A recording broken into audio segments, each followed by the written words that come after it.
En la genética de poblaciones se va a estudiar la variación y distribución de las frecuencias de los genes de una población.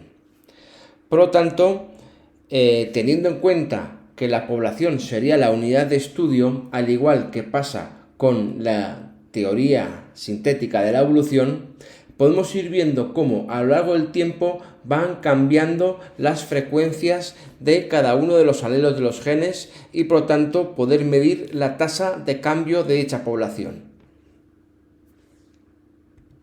En el conjunto de una mezcla de genes se pueden definir dos parámetros. En primer lugar, las frecuencias genotípicas, que sería el cociente entre el número de individuos que tiene un determinado genotipo con respecto al total.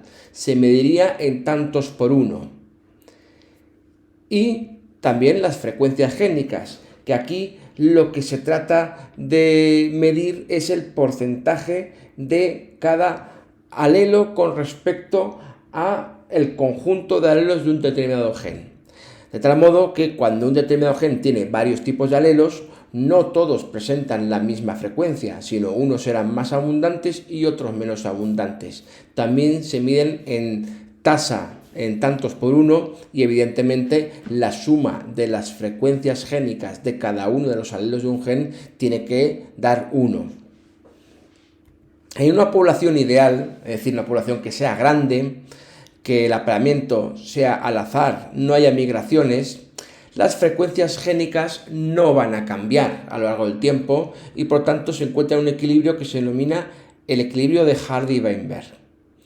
En este caso, si las poblaciones estuviesen en el equilibrio de Hardy-Weinberg, no evolucionarían, lo cual está en contra de lo que se observa, que sí que hay un hecho que es que las poblaciones y por tanto las especies van evolucionando a lo largo del tiempo.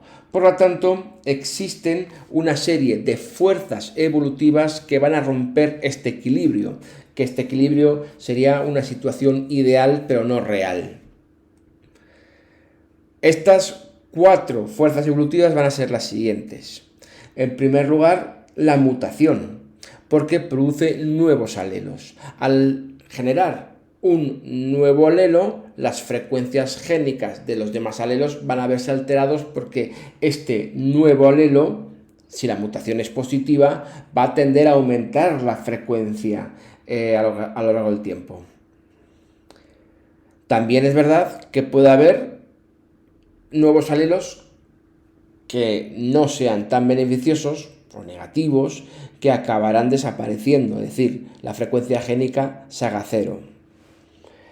Otra fuerza evolutiva son las migraciones, es decir, individuos que entran, sería una inmigración, o salen emigración de una determinada población, porque la población se define en un espacio determinado. Esto hace que aporten, en el caso de que sea una inmigración, o sustraigan, en el caso de una inmigración, los alelos, es decir, se establezca un flujo genético entre poblaciones y por lo tanto esto va a cambiar las frecuencias génicas. Si realmente hay una migración de muchos individuos que tengan un determinado alelo, la frecuencia génica de este alelo lógicamente va a disminuir. Y en caso contrario, en el caso de que se produzca una inmigración masiva de individuos con una frecuencia elevada de un determinado alelo también. La selección natural, que es una fuerza evolutiva que ya aparece en las teorías darwinistas y además está dirigida por el medio, sí que va a actuar sobre los fenotipos y por lo tanto va a alterar las frecuencias génicas porque va a favorecer a aquellos que sean más adaptativos, es decir, aquellos alelos que hagan que los individuos que los porten tengan una mayor supervivencia y una mayor tasa de evolución, a lo largo del tiempo van a aumentar su frecuencia. Y ya por último, existe una cuarta fuerza evolutiva, que es la deriva genética, que en este caso depende más bien del azar. Altera las frecuencias mediante un proceso azaroso, sobre todo en poblaciones de un tamaño pequeño, de pocos individuos. En este caso, pues cuando hay pocos individuos, pues puede ocurrir que por procesos de azar, cruzamientos, encuentros, fecundaciones más o menos exitosas, puedan hacer que algunos alelos puedan aumentar o disminuir su frecuencia.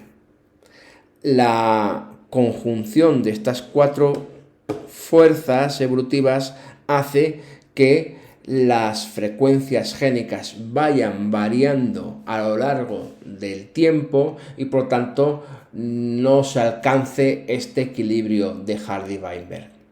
Y claro, cuando las frecuencias génicas cambian, cambia lo que es la población en sí y por lo tanto la especie evoluciona.